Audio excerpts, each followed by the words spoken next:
এভাবে একবার রান্না করে খেয়ে দেখেন, একদম গরুর গোশতর স্বাদ পাবেন। অনেকে বলে কি কক মুরগি মানে খাইতে পারি না, হাড্ডি বেশি চাবাইতে পারি না, মজা পাই না। এভাবে একদিন আমার মতো খেয়ে দেখবেন, অবশ্যই আপনার খেতে ইচ্ছা করবে। আসসালামু আলাইকুম, সবাই কেমন আছেন? আলহামদুলিল্লাহ, আমি আপনাকে মুনিয়াফা মা ডিয়ার মা আরেকটা নতুন রান্নার ব্লগ ভিডিও নিয়ে চলে আসছি আপনাদের সামনে।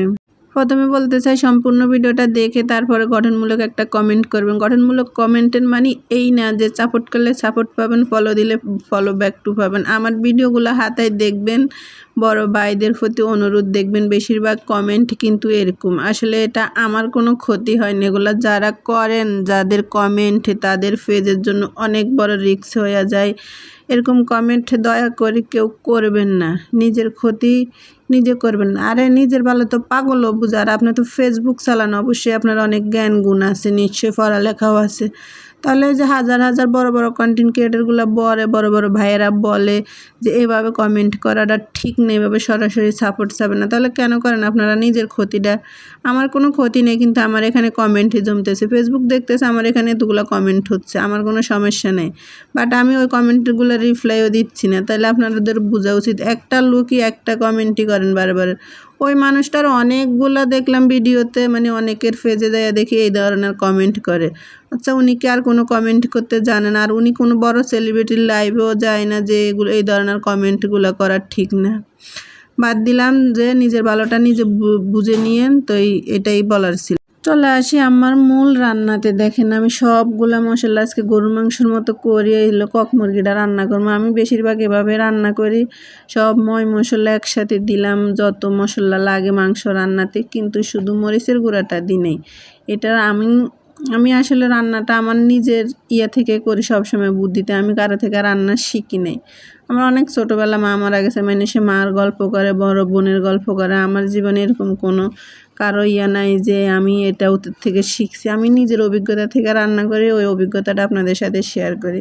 আমি মরিচের গুঁড়াটা দিই না, আমার কাছে মনে হয় কি মরিচের গুঁড়াটা দিলে শুরু থেকে ঝোলটা ঘন হয়ে নিচে লেগে যাইতে পারে। আমি প্রথমে সব মশলা দিয়ে, হলুদ দিয়ে, তেল দিয়ে কষানো শুরু করি। এটা প্রায় কষানো হয়ে গেলে, ঝোলগুলো টানিয়ে আসলে তারপরে আমি মরিচের গুঁড়াটা দিই রান্নার। এই যে এখন দিলাম, দেখেন এখন আমার তরকারি কালার মশলা কত সুন্দর, আর আমার পাতিলের নিচেও লাগে নাই। আমার কাছে এভাবে সবসময় মুরগির মাংস বলেন আর গরুর বলেন, মানে রান্না করতে এভাবে আমি বেশি সুবিধা পাই, আর আমার কাছে খেতে অনেক বেশি মজা লাগে। অন্য অন্য গোস্তর থেকে এইভাবে রান্না করলে আমার কাছে অনেক বেশি ভালো লাগে। যে নিজের রান্না নিজের প্রশংসা করেন না, বিষয়টা এরকম না। মানে অনেকে বলে যে আপনার রান্নার অরিজিনালি কী করেন, আপনি কী ব্যবহার করেন? আসলে কিছুই না, আমি আদা রসুন সম্পূর্ণ এগুলাই ব্যবহার করি, আর কিছু না।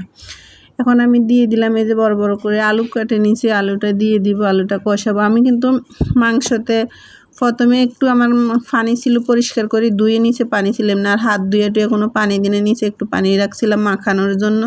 সেই পানিতে দেখেন আমার গোস্ত কত সুন্দর কষান হয়েছে, আর কালারটা মাশাল্লাহ মাশাল্লাহ বলবেন। কিন্তু আমি অনেক ভালো রান্না করতে পারি।